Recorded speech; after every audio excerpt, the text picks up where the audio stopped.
Bilik sewanan dekat M Vertika Ceras Kuala Lumpur dah siap. Siapa yang mencari bilik sewa premium dan selesa dekat area Ceras ni, yang hanya 500 meter ke LRT dan juga MRT Maluri, 800 meter ke Aeon Maluri dan juga 1 km ke Sunway Velocity, korang kena tengok video ni sampai habis.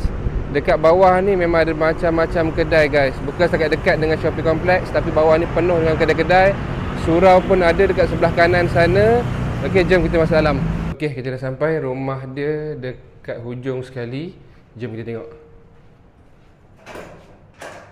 Dekat depan ni rak kasut memang daripada atas sampai bawah guys. Okey, jom kita masuk dalam. Pintu dekat sini kita gunakan digital lock. Lebih selamat dan lebih senang, tak perlu pakai kunci. Pintu ni dia boleh gunakan fingerprint, boleh gunakan pin number, boleh guna kunci dan juga boleh gunakan RFID card. So masuk-masuk saja kita akan nampak kitchen area. Dapur dia full kitchen cabinet, atas bawah siap ada island lagi. And then ada tempat masak, ada induction cooker, microwave, water filter, ada air panas, air sejuk dan juga air suam. Semua peralatan dapur, pinggan mangkuk, sudu, pisau kita sediakan juga. And then peti ais pun ada. Dan belakang ni pula ada washer and juga dryer. So korang tak perlu nak bawa turun pergi dobi dan sebagainya. Okay, yang ni kita boleh buka lah sliding ni. Kalau nak ambil angin, masak ke apa kan, boleh buka ni. Okay, bila masak buka ni, and then buka sliding window tu. Yang ni pula dining area dia. Dan juga ada stool bar dekat sini, 2. Internet pula kita sediakan 300 Mbps.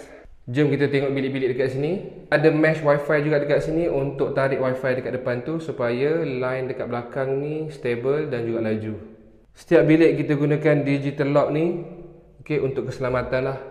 So setiap kali penyewa keluar daripada bilik, dia boleh terus tutup.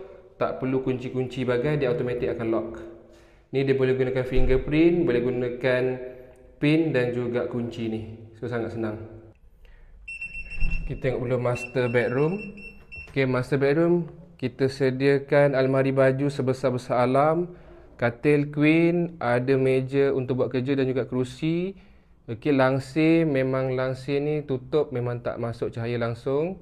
Cermin pun ada, aircon ada, kipas ada, lampu semua memang cantik dan selesa lah.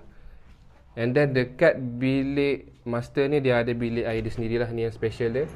Okay, bilik air dia ada cermin dan juga water heater.